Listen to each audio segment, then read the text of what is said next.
speech, or Gatsby. So some of you may have been surprised earlier to learn that Gatsby is not Gatsby's first name. It's James, but to me, Gatsby will always be his name. Or G-Dog, Mule, Gaz, K19 the Widowmaker. but yeah, that's another story that we won't get into. Not today. But before I ditch the dirt, I just want to say what an amazing day it's been so far, and to thank the Gatsby Pete's and Hambies for putting this amazing event on for us. And of course to say how beautiful the new Mrs. Gatsby Pete's is looking.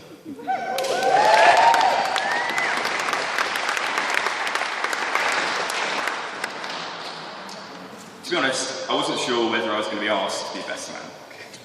You know, I thought surely this important role would be entrusted to one of Gatsby's other brothers. His upstanding, responsible, loving brothers. His brothers who would have no reason for wanting to pay him back after the years of unresolved rivalry. In fact, last night in the pub I learned that James used to practice WWF moves on his younger brothers. But somehow I got the job. Although actually Will did get his own back on the stag. But we'll get into that later. To tell the story of Gatsby, I'm going to take you back to where our friendship first began. To the greatest university in the world, Warwick. To tell the truth, I don't remember the first time I met Gatsby. It was like one day he wasn't there, and then the next day he just was, all the time, following me around like a puppet. I think he was looking for someone cool that he could learn from. And let's be honest, we had a lot to learn. That Eat Fresh Subway t-shirt was fooling no one. So Gatsby took his apprenticeship very seriously. For example, when I bought a pair of red top Converse, Gatsby went out and bought the same pair. When I said the Shins were my favourite band, Gatsby would listen to nothing else but the Shins. And of course, when I got a girlfriend called Amy, Gatsby went out.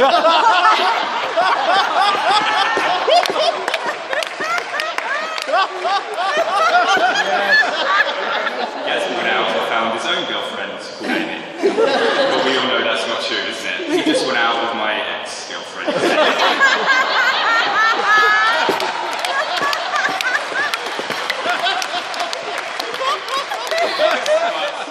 But at some point I discovered that this incredibly hairy tagalong with a massive head was actually pretty good. And I did appreciate how hard he was trying to fit in with me. By the time we went sailing one summer and got his whole body waxed.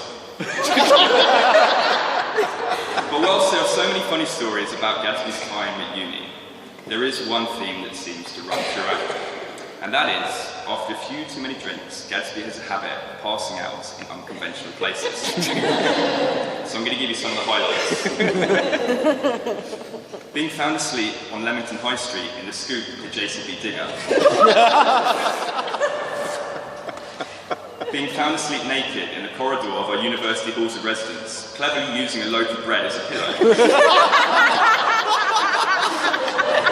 but the best one. So during our second year, and note second year, after a particularly heavy night at the Union, Gatsby returns to his freshers room on autopilot. But he no longer lives there. It's now occupied by a tiny, timid Chinese girl called Su Young. Now, through pure chance, Su Young had just left her room to go to the bathroom. Gatsby, finding his old room open and unoccupied, lets himself in, locks the door, and climbs into the Hello Kitty bedspread before passing out hot. Poor Su Young. And after several hours of banging on the door with her tiny, tiny little hand, she resorts to waking the warden and knocks the door down to discover a drunken hairy monster with his hands down.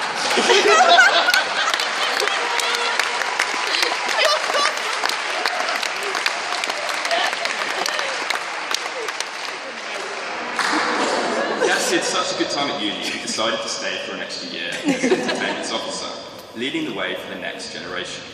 But scandal was never far away. Like the time he stole 10,000 cans of cider from the Union Bar stockroom. We've got the ex-CEO of... Allegedly stole 10,000 cans of cider.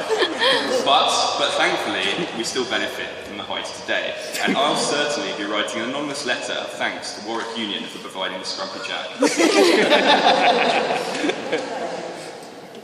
Since I've known Gatsby, he has mostly been in a relationship, jumping from one sinking ship to the next.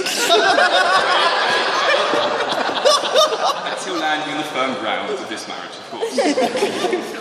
But from my perspective, having a lady minder to look after Gatsby is essential. You see, Gatsby is afraid of the dark. And on the rare occasions he did find himself single, he didn't like to be left alone for too long.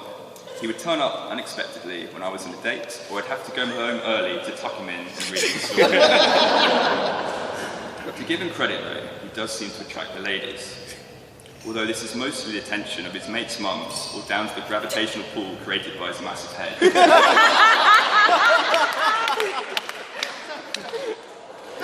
He is such a caring guy, that whilst he was working at Battersea, he went beyond the call of duty to house countless stray dogs in his own bed, most of the ones he found quivering in the corner of Inferno's nightclub.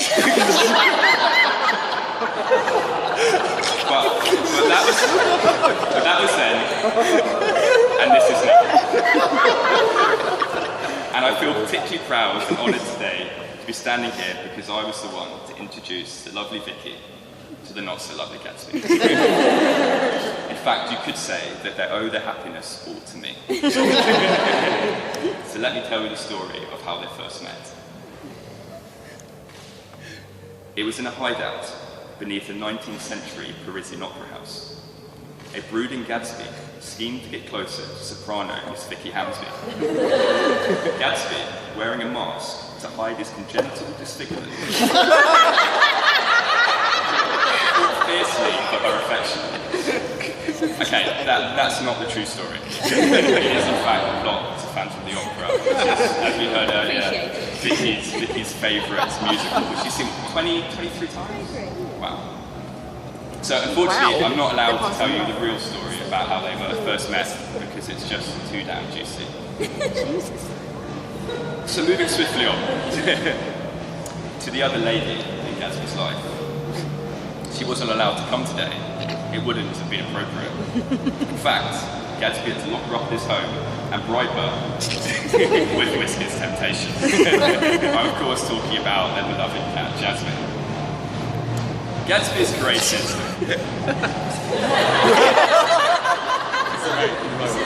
Right. Yeah. Gatsby has created a lovely home for his two girls, Vicky and Jasmine, right here in Greenwich. Vicky always makes sure the house is in top condition and ready to host guests. She's very good at delegating, pointing, and giving Gatsby clear instructions. And he really does look very fetching in his apron. Let's be honest, we all know who wears the trousers in their relationship, and it's not Gatsby.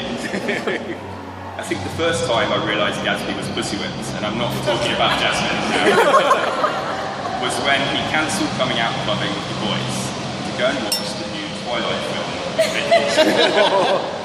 Now that, ladies and gentlemen, is true love, or true obedience. But in all seriousness, the Gatsby-Vicky thing just seems to work. It was clear right from the beginning of their relationship they'd found something special in each other.